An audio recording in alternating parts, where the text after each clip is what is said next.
Hello everyone, जय हिंद। आज है 11 जनवरी 2024 और 11 जनवरी 2024 से जितने भी करंट अफेयर्स के फैक्ट बनते हैं उन्हीं की चर्चा करेंगे। पहले स्टैटिक जीके की चर्चा कर लेते हैं। आर्य समाज की स्थापना किसने की? आर्य समाज की स्थापना किसके द्वारा की गई है? तो वो की गई है स्वामी दयानंद सरस्वती के द्वारा। ठीक है। अगला है पंजाबी भाषा की लिपि कौन सी है? तो पंजाबी भाषा की लिपि है गुरुमुखी। भारत की मुख्य भूमि का दक्षिणतम किनारा कौन सा है? तो भारत का जो मुख्य भूमि है उसका दक्षिणतम किनारा है कन्याकुमारी। और महाभारत के रचयिता कौन है? तो महाभारत के रचयिता है महर्षि वाल्मीकि। सॉरी, महर्षि वेदव्यास हो जाएंगे महाभारत के, और वेद जो वाल्मीकि है वो हो जाएंगे हमारे किसके? जो रामायण के। ठीक है ना, वो हो जाएंगे रामायण के। अगला है अर्थशास्त्र या कह सकते हैं इकोनॉमिक्स के नामक पुस्तक के लेखक कौन है? तो वो है चाणक्य या कह सकते हैं हम कौटिल्य। अगला है जय जवान जय किसान का नारा किसके द्वारा दिया गया? तो ये दिया गया लाल बहादुर शास्त्री के द्वारा। अगला है संविधान सभा का स्थायी अध्यक्ष कौन था? तो संविधान सभा का स्थायी अध्यक्ष थे राजेंद्र प्रसाद। और अस्थायी अध्यक्ष कौन थे? चलो कमेंट के अंदर बताओ आप अस्थायी अध्यक्ष कौन थे। ठीक है। संविधान सभा के प्रारंभ जो प्रारूप समिति है उसके अध्यक्ष कौन थे? तो वो थे डॉक्टर भीमराव अंबेडकर। विश्व रेड क्रॉस दिवस किस तारीख को मनाया जाता है? तो ये मनाया जाता है 8 मई को। सूर्योदय का देश किस देश को कहा जाता है? तो ये जापान को कहा जाता है। अंतर्राष्ट्रीय महिला दिवस किस तिथि को मनाया जाता है? तो वो 8 मार्च को मनाया जाता है अंतर्राष्ट्रीय महिला दिवस। देखिए, जो मैंने क्वेश्चन पूछा था संविधान सभा का अस्थायी अध्यक्ष, तो वे थे सच्चिदानंद सिन्हा। ठीक है। अब हम शुरुआत करते हैं। उनसे पहले मैं आपसे 2 क्वेश्चन पूछ लेता हूं। आप इसका आंसर कमेंट बॉक्स के अंदर दीजिए। किसे हाल ही में MS स्वामीनाथन पुरस्कार से सम्मानित किया गया है? हाल ही में किस देश ने हिम तेंदुए को राष्ट्रीय प्रतीक घोषित किया है? इन दोनों का आंसर आप कमेंट बॉक्स के अंदर दीजिए, क्योंकि ये दोनों क्वेश्चन आपको क्लास के अंदर करवाए हुए हैं। ठीक है। आज के सेशन की शुरुआत करते हैं। फर्स्ट क्वेश्चन, हाल ही में बिमस्टेक महासचिव पद पर नियुक्त होने वाले पहले भारतीय अधिकारी कौन बन गए हैं? तो बिमस्टेक महासचिव पद पर नियुक्त होने वाले पहले भारतीय बन गए हैं इंद्रमणि पांडे। कौन बन चुके हैं? इंद्रमणि पांडे बन चुके हैं बिमस्टेक महासचिव पद पर नियुक्त होने वाले। ठीक है। बात करें हम टी राजा कुमार की, तो टी राजा कुमार कौन है? तो ये FATF financial action task force, financial action task force के अध्यक्ष। ठीक है। बात करें हम अजय बंगा जी की, तो ये हैं वर्ल्ड बैंक, वर्ल्ड बैंक के प्रमुख। ठीक है ना, वर्ल्ड बैंक और IMF। चलो, वर्ल्ड बैंक के प्रमुख तो हो गए अजय बंगा। आप बताइए IMF के प्रमुख कौन है? अगला है सत्य नडेला। तो सत्य नडेला कौन है? तो ये माइक्रोसॉफ्ट के CEO सत्य नडेला है। ठीक है ना, माइक्रोसॉफ्ट के CEO कौन है? तो वो है सत्य नडेला। ठीक है। देखिए, Indramani Pandey ji bay of Bengal institute for multi sector technology and economics corporation जो बिमस्टेक हैं उसके प्रमुख बन चुके हैं। बिमस्टेक के महासचिव के रूप में ये नियुक्त हुए हैं। इंद्रमणि पांडे पहले भारतीय हैं जो बिमस्टेक के महासचिव के पद पर नियुक्त हुए हैं। ठीक है ना, इंद्रमणि पांडे जो पहले भारतीय हैं। ठीक है। बात करें हम बिमस्टेक की, इसके अंदर कौन कौन से सदस्य हैं? देखिए यहाँ पे ये है बंगाल की खाड़ी, और बंगाल की खाड़ी से सीमा साझा करने वाले जो भी देश हैं उनका एक संगठन है। देखिए, श्रीलंका साझा करता है, Sri Lanka, India, Bangladesh, Myanmar, Thailand, ये तो हो गए जो साझा करते हैं। लेकिन इसके साथ साथ भारत ने नेपाल और भूटान को भी इसके अंदर ऐड कर दिया है। ठीक है ना। चलो, अगला क्वेश्चन है, हाल ही में भारत की पहली अंतर्देशीय जल विकास परिषद की बैठक कहाँ पे हुई? तो भारत की पहली अंतर्देशीय जल विकास परिषद की बैठक कहाँ पे हुई? तो ये हुई है कोलकाता के अंदर। कहाँ पे हुई है दोस्तों? कोलकाता के अंदर हुई है भारत की पहली अंतर्देशीय जल मार्ग विकास परिषद की बैठक। बात करें हम चंडीगढ़ की, तो चंडीगढ़ के अंदर एयरफोर्स का जो विरासत केंद्र है वो स्थापित किया गया। मुंबई की बात करें तो मुंबई के अंदर हुई थी W20 वुमेन, जो G20 की तर्ज पे ही W20 की बैठक मुंबई के अंदर, संभाजी नगर के अंदर। ठीक है। दिल्ली के अंदर बात करें हम, तो दिल्ली के अंदर हुई थी G20 की बैठक और P20 की बैठक। बात करें हम G20 की बैठक, तो G20 की बैठक हुई थी कहाँ पे? तो ये भारत मंडपम के अंदर। ठीक है। वहीं पे एक जो नटराज की प्रतिमा का स्थापित की गई थी, किसके द्वारा? हमारे राष्ट्रपति द्रौपदी मुर्मू जी के द्वारा। देखिए, कोलकाता पश्चिम बंगाल की राजधानी है, हुगली नदी के किनारे स्थित है, और देश की पहली अंडर वाटर मेट्रो कोलकाता में चलाई जाएगी। ठीक है ना। चलो, देखिए, हमारा कंटेंट आपको पसंद आ रहा है तो वीडियो को लाइक करके चैनल को सब्सक्राइब कर लीजिए और दोस्तों के साथ शेयर जरूर कीजिए। ठीक है, इस वीडियो की पीडीएफ आपको टेलीग्राम चैनल जिसका लिंक इस वीडियो के डिस्क्रिप्शन के अंदर है, वहां से ज्वाइन कर लीजिए। क्वेश्चन नंबर 3 है, हाल ही में कुंभ मेले के बाद देश का दूसरा सबसे बड़ा गंगा सागर मेला कहाँ शुरू हुआ है। देखिए, देश के अंदर सबसे बड़ा मेला है कुंभ मेला और उसके बाद देश का दूसरा सबसे बड़ा मेला गंगा सागर मेला शुरुआत हुई है पश्चिम बंगाल के कोलकाता शहर के अंदर। कहाँ पे? पश्चिम बंगाल के कोलकाता शहर के अंदर शुरुआत हुई है। ठीक है ना। बात करें हम हरियाणा की, तो हरियाणा के अंदर फर्स्ट हाइड्रोजन ट्रेन चलाई जाएगी, जो कहाँ से कहाँ तक ये चलाई जाएगी, सोनीपत से। ठीक है ना, सोनीपत से चलाई जाएगी। उत्तर प्रदेश की जो उत्तर प्रदेश के अंदर पोर्ट टैक्सी सेवा शुरुआत की गई। असम के अंदर गंगा विलास क्रूज मेला जो गंगा विलास क्रूज सर्विस शुरू की गई है, जो डिब्रूगढ़ से कहाँ तक, डिब्रूगढ़ से वाराणसी तक। ठीक है ना।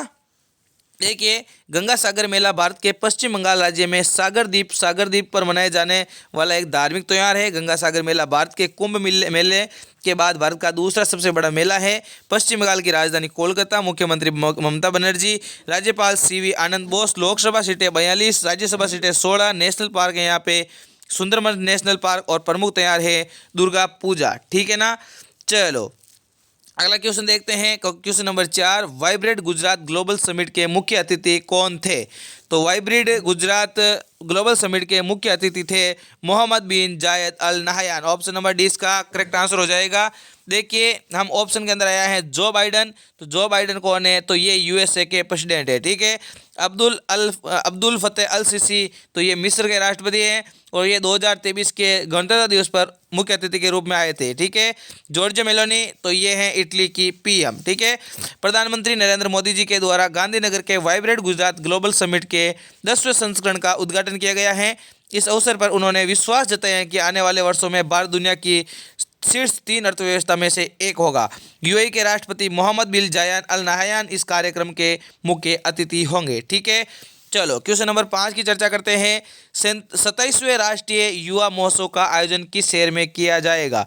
तो ये किया जाएगा कहाँ पे, तो ये किया जाएगा नासिक के अंदर। कहाँ पे दोस्तों, नासिक के अंदर किया जाएगा 27वें राष्ट्रीय युवा महोत्सव का आयोजन। देखिए, हैदराबाद की बात करें तो ये रामोजी फिल्म सिटी स्थापित करने वाला विश्व के अंदर सबसे बड़ी film city Ramoji film city Hyderabad के अंदर स्थित है। वाराणसी की बात करें हम तो काशी तमिल संगम यहाँ का प्रमुख त्यौहार है। और बेंगलोर की बात करें तो बेंगलोर के अंदर हमारे इसरो का मुख्यालय स्थित है। ठीक है ना। प्रधानमंत्री नरेंद्र मोदी जी के द्वारा 12 जनवरी को महाराष्ट्र के नासिक में 27वें राष्ट्रीय युवा महोत्सव का उद्घाटन करेंगे और देश के युवाओं को संबोधित करेंगे। देखिए, 12 जनवरी 2024 को स्वामी विवेकानंद की जयंती है और उन्हीं के उपलक्ष्य में राष्ट्रीय युवा दिवस मनाया जाता है। ठीक है ना।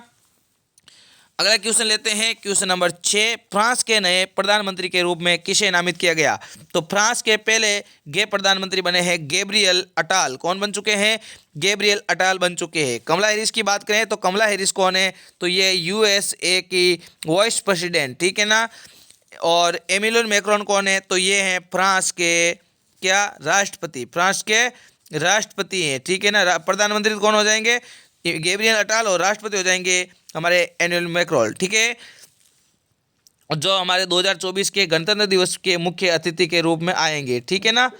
देखिए, अगला उससे पहले इसके फैक्ट देख लेते हैं एक बार। फ्रांस के राष्ट्रपति इमैनुअल मैक्रोन ने गैब्रियल अटाल को फ्रांस के अगले प्रधानमंत्री के रूप में नियुक्त किया है। गैब्रियल अटाल वर्तमान में शिक्षा मंत्री के रूप में कार्यरत हैं। 34 वर्ष की उम्र में वे आधुनिक फ्रांसीसी इतिहास में सबसे कम उम्र के प्रधानमंत्री हैं।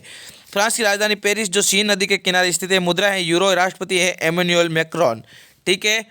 अगला, विश्व हिंदी दिवस प्रतिवर्ष कब मनाया जाता है। तो विश्व हिंदी दिवस मनाया जाता है 10 जनवरी को। कब मनाया जाता है, 10 जनवरी को। देखिए, 9 जनवरी को क्या मनाया जाता है, देखिए 12 जनवरी को मनाया जाता है विश्व युवा दिवस। विश्व युवा दिवस मनाया जाता है 12 जनवरी को। और 9 जनवरी को मनाया जाता है प्रवासी दिवस। क्या मनाया जाता है, प्रवासी दिवस। ठीक है। देखिए, विश्व हिंदी दिवस 10 जनवरी को मनाया जाता है। और वर्ल्ड लैंग्वेज डेटाबेस के अनुसार हिंदी भाषा वर्तमान समय में 61 करोड़ लोगों द्वारा बोली जाती है। ठीक है। और इंटरनेशनल भाषा के रूप में पेश करना इसका उद्देश्य है। और डॉक्टर मनमोहन सिंह जो भारतीय प्रधानमंत्री 2006 के अंदर इसको विश्व हिंदी दिवस के रूप में मनाने की घोषणा की थी। राष्ट्रीय हिंदी दिवस कब मनाया जाता है? तो ये मनाया जाता है 14 सितंबर को। ठीक है। क्वेश्चन नंबर 8, किस यूनिवर्सिटी को मौलाना अब्दुल कलाम आज़ाद ट्रॉफी 2023 मिली है? तो ये मिली है गुरु नानक देव यूनिवर्सिटी को। किसे मिला है? गुरु नानक देव यूनिवर्सिटी को मौलाना अब्दुल कलाम आज़ाद ट्रॉफी 2023 मिली है। विजेता गुरु नानक देव यूनिवर्सिटी। दूसरा स्थान है लवली प्रोफाइल यूनिवर्सिटी पंजाब। तीसरा स्थान है कुरुक्षेत्र यूनिवर्सिटी कुरुक्षेत्र। गुरु नानक देव यूनिवर्सिटी की बात करें हम तो ये 24 नवंबर 1969 के दिन अमृतसर के अंदर स्थापित की गई थी 500वीं जयंती पर। किसकी? गुरु नानक देव जी की जयंती पर। ठीक है ना। और ट्रॉफी की बात करें तो ये इंटर यूनिवर्सिटी टूर्नामेंट में समग्र ओवरऑल शीर्ष स्थान पर रहने वाले विश्वविद्यालय को ये माका जो मौलाना अब्दुल कलाम आज़ाद ट्रॉफी दी जाती है। ठीक है ना। चलो अगला क्वेश्चन लेते हैं। अगला क्वेश्चन है, हाल ही में किस राज्य में इंटरनेशनल पर्पल फेस्टिवल 2024 शुरू हुआ है? तो पर्पल इंटरनेशनल पर्पल फेस्टिवल ये शुरू हुआ है गोवा के अंदर। कहाँ पे? गोवा के अंदर 37वें नेशनल गेम्स जिसका वो सुमग्र क्या है? मोगा। ठीक है ना। महाराष्ट्र की बात करें तो स्टैच्यू ऑफ नॉलेज महाराष्ट्र के अंदर लातूर के अंदर डॉक्टर भीमराव अंबेडकर की प्रतिमा। तमिलनाडु के अंदर डुगोंग संरक्षण के अंदर। कर्नाटक के अंदर 42वीं वर्ल्ड हेरिटेज साइट। कौन सी? 42वीं वर्ल्ड हेरिटेज साइट होयसला मंदिर। ठीक है ना। होयसला मंदिर। 41वीं कौन सी है? जल्दी से बताओ। वेस्ट बंगाल के अंदर स्थित है 41वीं। जल्दी से बताओ आप। हाल ही में भारत सरकार द्वारा किस देश में भारत पार्क बनाया जाएगा? तो ये बनाया जाएगा सऊदी अरब अमीरात के अंदर। अबू धाबी राजधानी है। और Mohammad bin Zayed Al Nahyan इसके वर्तमान में क्या है? राष्ट्रपति है। ठीक है ना। चलो अगला है क्वेश्चन नंबर 11, हाल ही में किस राज्य के मुख्यमंत्री ने देश की पहली स्वच्छ एवं स्वच्छ फूड स्ट्रीट प्रसादम का उद्घाटन किया है? तो वो क्या है? मध्य प्रदेश के द्वारा। ठीक है ना। ये मध्य प्रदेश के द्वारा यहाँ पे पहली स्वच्छ फूड स्ट्रीट प्रसादम का उद्घाटन किया गया है।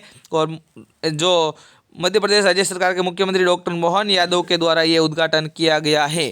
क्वेश्चन नंबर 12, आज का लास्ट क्वेश्चन, हाल ही में किसने अपनी आत्मकथा 4 स्टार ऑफ डेस्टिनी, ये इंपॉर्टेंट क्वेश्चन है, एन ऑटोबायोग्राफी लिखी है? तो ये लिखी है मनोज मुकुंद नरवणे जो पूर्व थल सेना अध्यक्ष थे।